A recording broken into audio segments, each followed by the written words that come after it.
అధ్యక్ష వారింకా పల్లా రాజేశ్వర రెడ్డి గారు గౌరవ సభ్యులు అధికారంలో ఉన్నాము మేము ఏం చెప్తే మీరు వినాలి అనేటువంటి సైకాలజీ ఫీలింగ్లో ఆ పక్షాన్ని ఉన్నటువంటి దయచేసి దయచేసి మనసు మార్చుకోండి మైండ్ సెట్ మార్చుకోండి మైండ్ సెట్ మార్చుకోవాల్సిన అవసరం ఉంది అలా నిన్నటి దాకా 10 ఏళ్ళ అధికారంలో ఉన్న వీళ్ళు ఆర్టీసీకి సంబంధించి తెలంగాణ ఉద్యమం కోసం నై చలేగా బస్ కప్పయ్యా నై చలేగా అని ఉద్యమం చేసిన వాళ్ళ గురించి పట్టించుకోని వీళ్ళు 60 రోజులు సమ్మె చేస్తే ఆత్మహత్యలు చేసుకుంటే పట్టించుకోని వీళ్ళు ఇలా ఆర్టీసీ గురించి మాట్లాడుతున్నారు అధ్యక్ష. ఇలా తెలంగాణ ప్రభుత్వం అధికారంలో కాంగ్రెస్ పార్టీ వచ్చిన తర్వాత ఇప్పటి వరకు 15 కోట్ల మంది పైగా మహిళా అక్క చెల్లెళ్లకు ఉచితంగా బస్ సౌకర్యం ఇచ్చినామని మనం చేస్తున్నాం.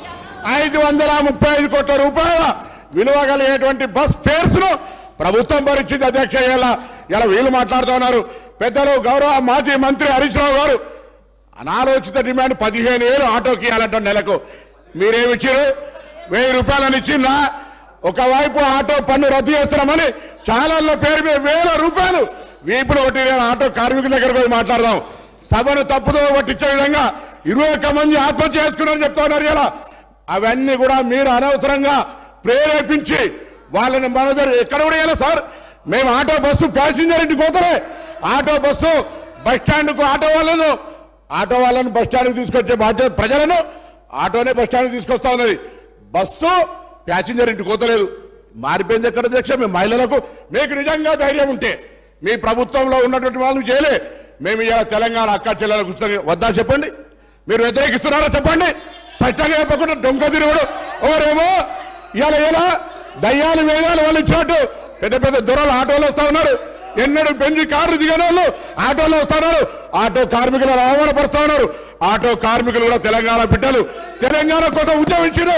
అహంకార ఫ్యూడల్స్ ఆటోలు వస్తా ఉన్నారు. ఏం ఫ్యూడలిజం ఇది? ఆటో జీవనోపాధిగా నడుపుకుంటే ఈ ఫ్యూడల్స్ ఆటోలు వచ్చి ఆటో కార్మికులు అవమానపరుస్తారా? ఈ ఫ్యూడల్స్ ఆటో కార్మికులు అవమానపరుస్తారు అధ్యక్ష. ఇది మంచిది కాదు. దయచేసి చెప్తాను. ఇలా తాపక గారు కూడా ఆర్టీసీకి సంబంధించి ప్రక్షాళన చేస్తాం అధ్యక్ష. తమ బంధువుడు అని చెప్పుకొని ఎగ్జిక్యూటివ్ రిటైర్డ్ డైరెక్టర్ ను 4 సంవత్సరాలు ఎండి పెట్టి అధ్యక్ష. ఎగ్జిక్యూటివ్ డైరెక్టర్ రిటైర్మెంట్ అయిన 4 సంవత్సరాలు ఎండి ఆటో 60 రోజులు సమ్మె చేస్తే పట్టించుకునే వాళ్ళు వీళ్ళు మా గురించి మాట్లాడేది. కొత్త బస్సులు కొంటున్నాం ఆటో కార్మికులు రిక్షా వాళ్ళ ఇలా ఆర్టీసీ కార్మికుల సంక్షేమం మా బాధ్యత. ఆర్టీసీ కార్మికులకు 2013లో ఉన్న బాండ్స్ ఇలా మా ప్రభుత్వం ఆలోచన చేస్తుంది అధ్యక్ష. అందుకే దయచేసి సభను తప్పుదో పట్టించే విధంగా ఆటో కార్మికులు రెచ్చగొట్టే విధంగా మాట్లాడే మాటలు ఆలోచన చేయదని గౌరవ సభాపతి దృష్టి కోరుతా ఉన్నాను.